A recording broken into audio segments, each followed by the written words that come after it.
नमस्कार, स्वागत है जी खबरों के इस बुलेटिन से मैं हाजिर हाँ रमन कुमार एक बार फिर पहला पेश नहीं चुन गया खबरां। प्रधानमंत्री नरेंद्र मोदी ਅਤੇ ਆਸਟ੍ਰੇਲੀਆ ਦੇ ਪ੍ਰਧਾਨ ਮੰਤਰੀ ਸਕਾਟ ਮੌਰਿਸਨ ਵਿਚਾਲੇ ਵਰਚੁਅਲ ਸਿਖਰ ਸੰਮੇਲਨ ਹੋਇਆ। ਭਾਰਤ ਅਤੇ ਆਸਟ੍ਰੇਲੀਆ ਵਿਚਾਲੇ ਲੌਜਿਸਟਿਕ ਮਦਦ ਲਈ ਇੱਕ ਦੂਜੇ ਦੇ ਫੌਜੀ ਟਿਕਾਣਿਆਂ ਤੇ ਪਹੁੰਚ ਸੰਬੰਧੀ ਇਤਿਹਾਸਕ ਸਮਝੌਤੇ ਤੋਂ ਇਲਾਵਾ 6 ਹੋਰ ਸਮਝੌਤਿਆਂ ਤੇ ਸਹੀ ਪਾਈ ਗਈ।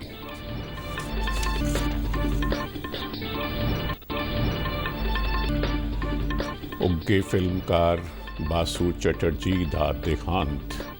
ਪ੍ਰਧਾਨ ਨਰਿੰਦਰ ਮੋਦੀ ਨੇ ਬਾਸੂ ਚੈਟਰਜੀ ਦੇ ਅਕਾਲ ਚਲਾਣੇ ਤੇ ਅਫਸੋਸ ਪ੍ਰਗਟਾਇਆ।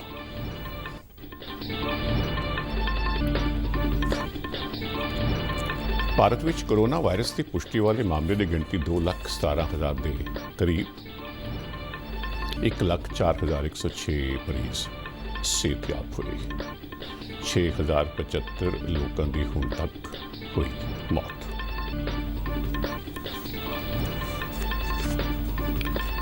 ਕੇਂਦਰੀ ਮੰਤਰੀ ਸਮ੍ਰਿਤੀ ਈਰਾਨੀ ਨੇ ਜ਼ਰੂਰੀ ਵਸਤਾਂ ਕਾਨੂੰਨ ਵਿੱਚ ਸੋਧ ਦੇ ਕੇਂਦਰ ਸਰਕਾਰ ਦੇ ਫੈਸਲੇ ਦੀ ਸ਼ਲਾਘਾ ਕਰਦਿਆਂ ਇਸ ਨੂੰ ਇਤਿਹਾਸਕ ਕਰਾਰ ਦਿੱਤਾ।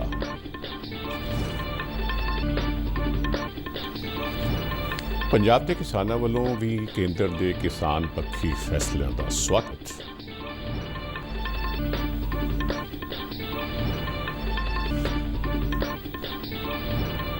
ਭਾਜਪਾ ਆਗੂ ਵੱਲੋਂ ਮੋਦੀ ਸਰਕਾਰ ਦੇ ਦੂਜੇ ਕਾਰਜਕਾਲ ਦਾ ਪਹਿਲਾ ਸਾਲ ਮੁਕੰਮਲ ਹੋਣ ਦੇ ਸੰਬੰਧ ਵਿੱਚ ਪੰਜਾਬ ਵਿੱਚ ਵੱਖ-ਵੱਖ ਥਾਈਂ ਪ੍ਰੈਸ ਕਾਨਫਰੰਸਾਂ ਕੀਤੀਆਂ ਗਈਆਂ। ਤੇ ਹੁਣ ਖਬਰਾਂ ਵਿਸਤਾਰ ਨਾਲ। ਪ੍ਰਧਾਨ ਮੰਤਰੀ ਨਰਿੰਦਰ ਮੋਦੀ ਅਤੇ ਆਸਟ੍ਰੇਲੀਆ ਦੇ ਪ੍ਰਧਾਨ ਮੰਤਰੀ ਸਕਾਟ ਮੌਰਿਸਨ ਵਿਚਾਲੇ ਅੱਜ ਵਰਚੁਅਲ ਸਿਖਰ ਸੰਮੇਲਨ ਹੋਇਆ। ਪ੍ਰਧਾਨ ਮੰਤਰੀ ਮੋਦੀ ਨੇ ਕਿਹਾ ਕਿ ਕੋਵਿਡ-19 ਮਹਾਮਾਰੀ ਨੇ ਵਿਸ਼ਵ ਵਿੱਚ ਹਰ ਤਰ੍ਹਾਂ ਦੀ ਵਿਵਸਥਾ ਨੂੰ ਪ੍ਰਭਾਵਿਤ ਕੀਤਾ ਹੈ ਤੇ ਸਾਡਾ ਇਹ ਵਰਚੁਅਲ ਸਿਖਰ ਸੰਮੇਲਨ ਦਾ ਡਿਜੀਟਲ ਰੂਪ ਇਸੇ ਤਰ੍ਹਾਂ ਦੇ ਹੀ ਪ੍ਰਭਾਵਾਂ ਦਾ ਇੱਕ ਉਦਾਹਰਣ ਹੈ। ਮੋਦੀ ਹੋਰਾਂ ਆਖਿਆ ਕਿ ਪਹਿਲਾਂ ਜੰਗਲਾਂ ਵਿੱਚ ਅੱਗ ਲੱਗਣ ਤੇ ਫਿਰ ਕੋਵਿਡ-19 ਮਹਾਮਾਰੀ ਕਾਰਨ ਆਸਟ੍ਰੇਲੀਆ ਦੇ ਪ੍ਰਧਾਨ ਮੰਤਰੀ ਨੂੰ 2 ਵਾਰ ਆਪਣੀ ਭਾਰਤ ਯਾਤਰਾ ਰੱਦ ਕਰਨੀ ਪਈ ਤੇ ਹੁਣ ਵਰਚੁਅਲ ਸਿਖਰ ਸੰਮੇਲਨ ਦਾ ਹੀ ਇਹ ਗੱਲਬਾਤ ਹੋ ਰਹੀ ਹੈ। ਮੋਦੀ ਹੋਰਾਂ ਸਕਾਟ ਮੌਰਿਸਨ ਨੂੰ ਹਾਲਾਤ ਵਿੱਚ ਸੁਧਾਰ ਹੋਣ ਤੋਂ ਬਾਅਦ ਭਾਰਤ ਆਉਣ ਦਾ ਸੱਦਾ ਦਿੱਤਾ। ਉਨ੍ਹਾਂ ਆਖਿਆ ਕਿ ਆਸਟ੍ਰੇਲੀਆ ਨਾਲ ਭਾਰਤ ਦੇ ਸਬੰਧ ਬਹੁਤ ਡੂੰਘੇ ਤੇ ਮਜ਼ਬੂਤ ਹਨ ਅਤੇ ਆਪਸੀ ਸਹਿਯੋਗ ਤੇ ਤਾਲਮੇਲ ਨਾਲ ਨਾ ਸਿਰਫ ਕੋਵਿਡ-19 ਮਹਾਮਾਰੀ ਦੇ ਆਰਥਿਕ ਤੇ ਸਮਾਜਿਕ ਪ੍ਰਭਾਵਾਂ ਤੋਂ ਜਲਦੀ ਨਿਕਲਣ ਵਿੱਚ ਮਦਦ ਮਿਲੇਗੀ, ਸਗੋਂ ਦੋਹਾਂ ਦੇਸ਼ਾਂ ਵਿਚਾਲੇ ਵਿਆਪਕ ਰਣਨੀਤਕ ਭਾਈਵਾਲੀ ਦੀ ਭੂਮਿਕਾ ਵੀ ਅਹਿਮ ਹੋਵੇਗੀ। भविष्य के लिए हमारी धरोहर है। आज जब अलग अलग प्रकार से इन वैल्यूज को चैलेंज किया जा रहा है तो हम आपसी संबंधों को मजबूत करके इन्हें सशक्त कर सकते हैं। एक्सेलेंसी, भारत ऑस्ट्रेलिया के साथ अपने संबंधों को व्यापक तौर पर और तेज गति से बढ़ाने के लिए प्रतिबद्ध है। ਮੋਦੀ ਨੇ ਕਿਹਾ ਕਿ ਸਰਕਾਰ ਨੇ ਕੋਰੋਨਾ ਸੰਕਟ ਨੂੰ ਇੱਕ ਮੌਕੇ ਦੇ ਰੂਪ ਵਿੱਚ ਵੇਖਣ ਦਾ ਫੈਸਲਾ ਕੀਤਾ ਹੈ ਤੇ ਭਾਰਤ ਦੇ ਸਾਰੇ ਹੀ ਖੇਤਰਾਂ ਵਿੱਚ ਵਿਆਪਕ ਸੁਧਾਰਾਂ ਦੀ ਪ੍ਰਕਿਰਿਆ ਸ਼ੁਰੂ ਕੀਤੀ ਜਾ ਚੁੱਕੀ ਹੈ ਅਤੇ ਬਹੁਤ ਜਲਦੀ ਹੀ ਜ਼ਮੀਨੀ ਪੱਧਰ ਤੇ ਇਸ ਦੇ ਨਤੀਜੇ ਵੇਖਣ ਨੂੰ ਮਿਲਣਗੇ। ਉਨ੍ਹਾਂ ਆਖਿਆ ਕਿ ਭਾਰਤ ਤੇ ਆਸਟ੍ਰੇਲੀਆ ਵਿਚਾਲੇ ਸਬੰਧਾਂ ਨੂੰ ਹੋਰ ਮਜ਼ਬੂਤ ਕਰਨ ਦੇ ਮੌਕੇ ਹਨ। ਉਨ੍ਹਾਂ ਆਖਿਆ ਕਿ ਪਿਛਲੇ ਕੁਝ ਸਾਲਾਂ ਵਿੱਚ ਦੋਹਾਂ ਦੇਸ਼ਾਂ ਵਿਚਾਲੇ ਸਹਿਯੋਗ ਵਿੱਚ ਗਤੀ ਆਈ ਹੈ ਤੇ ਨਿਰੰਤਰ ਉੱਚ ਪੱਧਰੀ ਵਿਚਾਰ ਵਟਾਂਦਰੇ ਰਾਹੀਂ ਵਪਾਰ ਤੇ ਸਰਮਾਏਕਾਰੀ ਨੂੰ ਹੁਲਾਰਾ ਮਿਲਿਆ ਹੈ। ਪ੍ਰਧਾਨ ਮੰਤਰੀ ਨੇ ਕੋਵਿਡ-19 ਮਹਾਮਾਰੀ ਕਾਰਨ ਆਸਟ੍ਰੇਲੀਆ ਤੇ ਪਏ ਪ੍ਰਭਾਵ ਲਈ ਆਪਣੇ ਦੇਸ਼ ਵੱਲੋਂ ਸੰਵੇਦਨਾ ਜ਼ਾਹਰ ਕੀਤੀ। ਉਹਨਾਂ ਨੇ ਸੰਮੇਲਨ ਦੌਰਾਨ ਆਸਟ੍ਰੇਲੀਆ ਦਾ ਭਾਰਤੀ ਭਾਈਚਾਰੇ ਤੇ ਵਿਦਿਆਰਥੀਆਂ ਦਾ ਧਿਆਨ ਰੱਖਣ ਲਈ ਧੰਨਵਾਦ ਕੀਤਾ। हमारी सरकार ने इस क्राइसिस को एक अपॉर्चुनिटी की तरह देखने का निर्णय लिया है। भारत में लगभग सभी क्षेत्रों में व्यापक रिफॉर्म्स की प्रक्रिया शुरू की जा चुकी है। बहुत जल्द ही ग्राउंड लेवल पर इसके परिणाम देखने को मिलेंगे। ਆਸਟ੍ਰੇਲੀਆ ਦੇ ਪ੍ਰਧਾਨ ਮੰਤਰੀ ਸਕਾਟ ਮੌਰਿਸਨ ਨੇ ਕਿਹਾ ਕਿ ਉਹ G20 ਅਤੇ ਇੰਡੋ ਪੈਸੀਫਿਕ ਖੇਤਰ ਵਿੱਚ ਸਥਿਰਤਾ ਲਿਆਉਣ ਤੇ ਰਚਨਾਤਮਕ ਤੇ ਹਾਂ ਪੱਕੀ ਭੂਮਿਕਾ ਲਈ ਉਹਨਾਂ ਦਾ ਧੰਨਵਾਦ ਕਰਦੇ ਨੇ। ਮੌਰਿਸਨ ਨੇ ਕਿਹਾ ਕਿ ਮੋਦੀ ਨੇ ਬਹੁਤ ਹੀ ਮੁਸ਼ਕਲ ਸਮੇਂ ਵਿੱਚ ਇਹ ਅਹਿਮ ਭੂਮਿਕਾ ਨਿਭਾਈ ਹੈ। Thank you, Your Excellency. Namaste. It is tremendous to be able to join with you again as we have done on quite a number of occasions, but for the first time to do this in this format. And it doesn't surprise me that this is how we would continue to seek to meet in these circumstances when you were the one who started the hologram, when you were campaigning many years ago. And so if maybe... Bharat ਅਤੇ Australia ਵਿਚਾਲੇ digital ਸਿਖਰ ਸੰਮੇਲਨ ਦੌਰਾਨ ਅੱਜ logistic ਮਦਦ ਲਈ ਇੱਕ ਦੂਜੇ ਦੇ ਫੌਜੀ ਟਿਕਾਣਿਆਂ ਤੇ ਪਹੁੰਚ ਸੰਬੰਧੀ ਇਤਿਹਾਸਕ ਸਮਝੌਤੇ ਤੋਂ ਇਲਾਵਾ 6 ਹੋਰ ਸਮਝੌਤਿਆਂ ਤੇ ਸਹੀ ਪਾਈ ਗਈ, ਜਿਸ ਨਾਲ ਦੋਹੇ ਮੁਲਕਾਂ ਵਿਚਾਲੇ ਸਬੰਧ ਹੋਰ ਵਿਆਪਕ ਹੋਣਗੇ। ਆਪਸੀ ਲੌਜਿਸਟਿਕ ਸਹਿਯੋਗ ਸਮਝੌਤੇ ਨਾਲ ਦੋਹੇ ਹੀ ਮੁਲਕ ਮੁਰੰਮਤ ਤੇ ਸਪਲਾਈ ਦੀ ਭਰਪਾਈ ਲਈ ਆਪੋ ਆਪਣੀਆਂ ਫੌਜਾਂ ਨੂੰ ਇੱਕ ਦੂਜੇ ਦੇ ਟਿਕਾਣਿਆਂ ਦਾ ਇਸਤੇਮਾਲ ਕਰਨ ਦੀ ਇਜਾਜ਼ਤ ਦੇਣਗੇ, ਜਿਸ ਨਾਲ ਸਮੁੱਚੇ ਤੌਰ ਤੇ ਰੱਖਿਆ ਸਹਿਯੋਗ ਵਿੱਚ ਹੋਰ ਵਾਧਾ ਹੋਵੇਗਾ। ਭਾਰਤ ਨੇ ਪਹਿਲਾਂ ਵੀ ਅਮਰੀਕਾ, ਫਰਾਂਸ ਤੇ ਸਿੰਗਾਪੁਰ ਵਰਗੇ ਮੁਲਕਾਂ ਨਾਲ ਅਜਿਹੇ ਸਮਝੌਤੇ ਕੀਤੇ ਹਨ। ਭਾਰਤ ਅਤੇ ਆਸਟ੍ਰੇਲੀਆ ਵਿਚਾਲੇ ਹੋਏ 6 ਹੋਰ ਸਮਝੌਤਿਆਂ ਨਾਲ ਸਾਈਬਰ ਤੇ ਆਧਾਰਿਤ ਟੈਕਨੋਲੋਜੀ, ਮਾਈਨਿੰਗ ਅਤੇ ਖਣਿਜਾਂ, ਫੌਜੀ ਟੈਕਨੋਲੋਜੀ, ਕਿੱਤਾ ਮੁਖੀ ਸਿੱਖਿਆ ਅਤੇ ਪਾਣੀ ਦੇ ਵਸੀਲਿਆਂ ਦੇ ਪ੍ਰਬੰਧਾਂ ਦੇ ਖੇਤਰਾਂ ਵਿੱਚ ਦੁਆਲਾ ਸਹਿਯੋਗ ਵਧੇਗਾ। ਭਾਰਤ ਦੇ ਮਸ਼ਹੂਰ ਫਿਲਮਕਾਰ ਬਾਸੂ ਚੈਟਰਜੀ ਦਾ ਮੁੰਬਈ ਵਿਖੇ ਦੇਹਾਂਤ ਹੋ ਗਿਆ।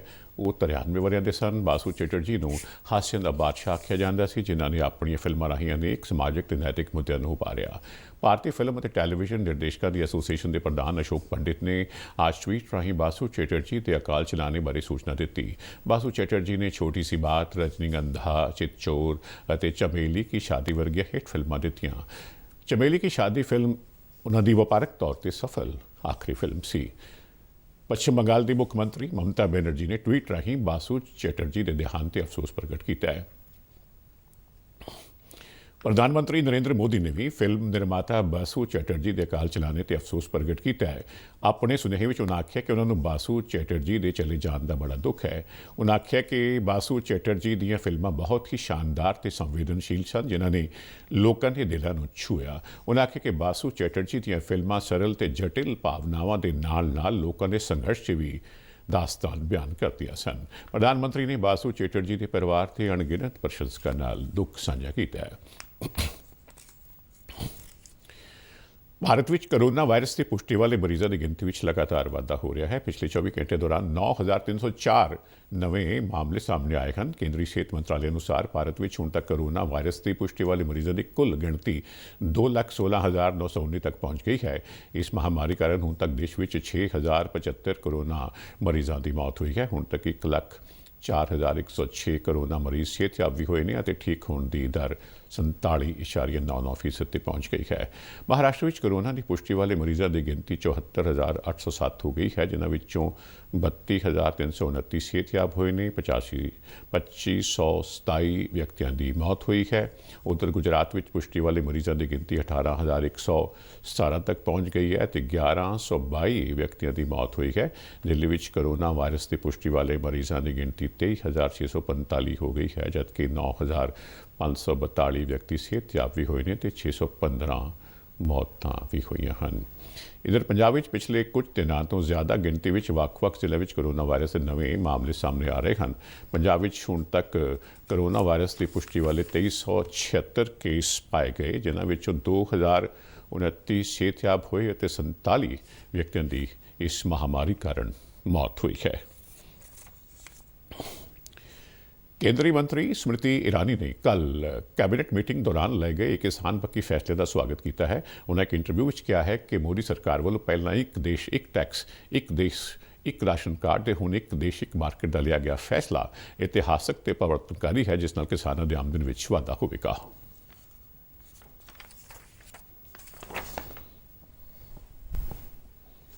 ਕੱਲ ਪ੍ਰਧਾਨਮੰਤਰੀ ਜੀ ਨੇ ਮਹੱਤਵਪੂਰਨ ਫੈਸਲੇ ਲਿੱਤੇ ਨੇ। ਉਹਦੇ ਵਿੱਚ ਦੇਸ਼ ਦੇ ਇਤਿਹਾਸ ਵਿੱਚ ਪਹਿਲੀ ਵਾਰ ਸਾਡੇ ਕਿਸਾਨ ਭਰਾ ਦੇਸ਼ ਦੇ ਕਿਸੇ ਵੀ ਰਾਜ ਵਿੱਚ ਕਿਸੇ ਵਪਾਰੀ ਨੂੰ ਕਿਸੇ ਦੇ ਨਾਲ ਕੰਟਰੈਕਟ ਕਰਕੇ ਉਹਨਾਂ ਦੀ ਫਸਲ ਵੇਚ ਸਕਦੇ ਨੇ ਔਰ ਉਸ ਮੁੱਲ ਤੋਂ ਵੇਚ ਸਕਦੇ ਨੇ ਜੋ ਕਿਸਾਨ ਨੂੰ ਚੰਗਾ ਲੱਗੇ। ਇੱਕ ਮਹੱਤਵਪੂਰਨ ਫੈਸਲਾ ਇਹ ਵੀ ਕਿ ਜਿਹੜੇ ਵਪਾਰੀ ਖਰੀਦ ਕਰਨਗੇ ਉਹਨਾਂ ਨੂੰ 3 ਦਿਨ ਵਿੱਚ ਕਿਸਾਨ ਦੀ ਫਸਲ ਦਾ ਜੇ ਪੈਸਾ ਹੈ ਉਹਨਾਂ ਦਾ ਭੁਗਤਾਨ ਕਰਨਾ ਪਏਗਾ। ਮੈਨੂੰ ਲੱਗਦਾ ਹੈ ਕਿ ਇੱਕ ਦੇਸ਼ ਇੱਕ ਟੈਕਸ, ਇੱਕ ਦੇਸ਼ ਇੱਕ ਰਾਸ਼ਨ ਕਾਰਡ, ਉਹਦੇ ਬਾਅਦ ਜੇ ਪ੍ਰਧਾਨ ਮੰਤਰੀ ਜੀ ਦਾ ਫੈਸਲਾ ਹੈ ਕਿ ਇੱਕ ਦੇਸ਼ ਔਰ ਕਿਸਾਨੋਂ ਦੇ ਹੱਕ ਵਿੱਚ ਇੱਕ ਮਾਰਕੀਟ ਸਥਾਪਿਤ ਹੋ ਇਹ ਸੁਪਨਾ ਹੁਣ ਦੇਸ਼ ਵਿੱਚ ਸਾਕਾਰ ਹੋਏਗਾ। ਮੈਂ ਕੇਂਦਰ ਸਰਕਾਰ ਵੱਲੋਂ ਕੋਈ 6.5 ਦਹਾਕੇ ਪੁਰਾਣੇ ਜ਼ਰੂਰੀ ਵਸਤਾਂ ਕਾਨੂੰਨ ਵਿੱਚ ਸੋਧ ਨੂੰ ਮਨਜ਼ੂਰੀ ਦੇਣ ਦੇ ਫੈਸਲੇ ਦੀ ਪੰਜਾਬ ਦੇ ਕਿਸਾਨਾਂ ਨੇ ਸ਼ਲਾਘਾ ਕੀਤੀ ਹੈ। ਜ਼ਰੂਰੀ ਵਸਤਾਂ ਸੋਧ ਕਾਨੂੰਨ ਵਿੱਚ ਅਨਾਜ, ਦਾਲਾਂ, ਤੇਲ ਬੀਜਾਂ, ਖੁਰਾਕੀ ਤੇਲ, ਪਿਆਜ਼ ਤੇ ਆਲੂ ਦੀਆਂ ਫਸਲਾਂ ਨੂੰ ਜ਼ਰੂਰੀ ਵਸਤਾਂ ਦੀ ਸੂਚੀ ਤੋਂ ਹਟਾਉਣ ਨੂੰ ਪ੍ਰਵਾਨਗੀ ਦਿੱਤੀ ਗਈ ਹੈ। ਹੁਣ ਕਿਸਾਨ ਆਪਣੀ ਫਸਲ ਸੂਬੇ ਵਿੱਚ ਕਿਸੇ ਵੀ ਥਾਂ ਤੇ ਜਾਂ ਸੂਬੇ ਤੋਂ ਬਾਹਰ ਕਿਤੇ ਵੀ ਵੇਚ ਸਕਣਗੇ। ਮੁਕਤਸਰ ਦੇ ਕਿਸਾਨਾਂ ਨੇ ਕੇਂਦਰ ਸਰਕਾਰ ਦੇ ਫੈਸਲੇ ਦਾ ਸਵਾਗਤ ਕੀਤਾ ਹੈ। ਕਿਸਾਨ ਜਲੌਰ ਸਿੰਘ ਦਾ ਕਹਿਣਾ ਹੈ ਕਿ ਇਸ ਨਾਲ ਕਿਸਾਨਾਂ ਨੂੰ ਬਹੁਤ ਲਾਭ ਹੋਵੇਗਾ। ਪਿੰਡ ਦੋਦਾ ਦੇ ਕਿਸਾਨ ਬਲਕਰਨ ਸਿੰਘ ਨੇ ਕਿਹਾ ਕਿ ਹੁਣ ਸਾਰੇ ਕਿਸਾਨਾਂ ਨੂੰ ਕ੍ਰੈਡਿਟ ਕਾਰਡ ਮਿਲੇਗਾ। ਉਨ੍ਹਾਂ ਆਖਿਆ ਕਿ ਸਰਕਾਰ ਦੇ ਫੈਸਲੇ ਨਾਲ ਖੇਤੀ ਸੈਕਟਰ ਵਿੱਚ ਵਿਸ਼ੇਸ਼ ਨਿਵੇਸ਼ ਵਧੇਗਾ ਤੇ ਛੋਟੇ ਤੇ ਦਰਮਿਆਨੇ ਕਿਸਾਨਾਂ ਨੂੰ ਆਪਣੇ ਉਤਪਾਦ ਵੇਚਣ ਲਈ ਵੱਡੀ ਮਾਰਕੀਟ ਮਿਲੇਗੀ। ਇਸੇ ਤਰ੍ਹਾਂ ਕਈ ਹੋਰ ਕਿਸਾਨਾਂ ਨੇ ਵੀ ਕੇਂਦਰ ਸਰਕਾਰ ਵੱਲੋਂ ਲਏ ਗਏ ਫੈਸਲੇ ਨੂੰ ਕਿਸਾਨੀ ਵਾਸਤੇ ਕ੍ਰਾਂਤੀਕਾਰੀ ਦੱਸਿਆ ਹੈ। ਸਾਡੇ ਦੇਸ਼ ਦੇ ਪ੍ਰਧਾਨ ਮੰਤਰੀ ਮਾਨਯੋਗ ਨਰਿੰਦਰ ਸਿੰਘ ਮੋਦੀ ਜੀ ਵੱਲੋਂ ਜੋ ਇਹ ਮਾਰਕੀਟਿੰਗ ਬਿੱਲ ਨਵਾਂ ਲਾਂਚ ਕੀਤਾ ਗਿਆ ਹੈ, ਇਸ ਦੇ ਨਾਲ ਸਾਡੇ ਕਿਸਾਨਾਂ ਨੂੰ ਬਹੁਤ ਜ਼ਿਆਦਾ ਫਾਇਦਾ ਹੋਏਗਾ। ਸੋ ਅੱਗੇ ਜਿਹੜਾ ਇੰਟਰ ਸਟੇਟ ਬੈਰੀਅਰ ਹੁੰਦੇ ਸੀਗੇ, ਜਿਵੇਂ ਪੰਜਾਬ ਦਾ ਬੰਦਾ ਰਾਜਸਥਾਨ, ਹਰਿਆਣਾ ਚਾਹੇ ਹਿਮਾਚਲ ਕਿਤੇ ਵੀ ਜਾ ਕੇ ਆਪਦੀ ਕੋਈ ਫਸਲ ਕੋਈ ਸਬਜ਼ੀ ਨਹੀਂ ਵੇਚ ਸਕਦਾ ਸੀ, ਤੇ ਨਾਲ ਹੀ ਹੁਣ ਉਹਨਾਂ ਨੇ ਜਿਹੜੀਆਂ ਸਟੇਟਾਂ ਖੋਲ੍ਹਤੀਆਂ, ਇਹਦੇ ਨਾਲ ਸਾਡੇ ਕੋਲੇ ਭਾਰਤ ਇੱਕ ਸਾਰੀ ਇਕੱਠੀ ਮੰਡੀ ਬਣ ਗਈ ਹੈ। ਹੁਣ ਅਸੀਂ ਆਪਦੀ ਫਸਲ ਜਿੱਥੇ ਵੱਧ ਸਾਨੂੰ ਮੁੱਲ ਮਿਲੂਗਾ ਅਸੀਂ ਉੱਥੇ ਵੇਚ ਸਕਦੇ ਹਾਂ। ਮੋਦੀ ਸਾਹਿਬ ਨੇ ਇੱਕ ਮਾਰਕੀਟਿੰਗ ਬਿੱਲ ਪੇਸ਼ ਕੀਤਾ ਜੋ ਕਿ ਬਹੁਤ ਵਧੀਆ ਕਿਸਾਨਾਂ ਦੇ ਹਿੱਤਯੋਗ ਹੈ, ਜਿਸ ਨਾਲ ਅਸੀਂ ਕਿਸਾਨ ਭਰਾ ਦੂਸਰੇ ਰਾਜਾਂ ਦੇ ਵਿੱਚ ਆਪਦੀ ਜਿਣਸ ਨੂੰ ਆਸਾਨੀ ਨਾਲ ਵੇਚ ਸਕਦੇ ਹਾਂ, ਖਰੀਦ ਸਕਦੇ ਹਾਂ। ਜਿਸ ਦੇ ਕਾਰਨ ਪਹਿਲਾਂ ਕੀ ਸੀਗਾ, ਮੰਡੀਆਂ ਦੇ ਵਿੱਚ ਵਿਚੋਲਾ ਹੁੰਦਾ ਸੀ ਜਾਂ ਕੋਈ ਠੇਕੇਦਾਰੀ ਸੀ, ਉਹ ਅੱਜ ਮੋਦੀ ਸਾਹਿਬ ਦੇ ਇਸ ਬਿੱਲ ਦੇ ਆਉਣ ਨਾਲ ਜਿਹੜੀ ਬਿਲਕੁਲ ਖਤਮ ਹੋ ਗਈ ਹੈ, ਜਿਸ ਦੇ ਨਾਲ ਕਿਸਾਨ ਨੂੰ ਬਹੁਤ ਫਾਇਦਾ ਹੋ ਗਿਆ। ਜਿਹੜਾ ਮੋਦੀ ਸਾਹਿਬ ਨੇ ਬਿੱਲ ਬਣਾਇਆ ਬਹੁਤ ਵਧੀਆ ਬਣਾਇਆ, ਫਸਲ ਅਸੀਂ ਕਿਤੇ ਵੀ ਵੇਚ ਸਕਦੇ ਹਾਂ।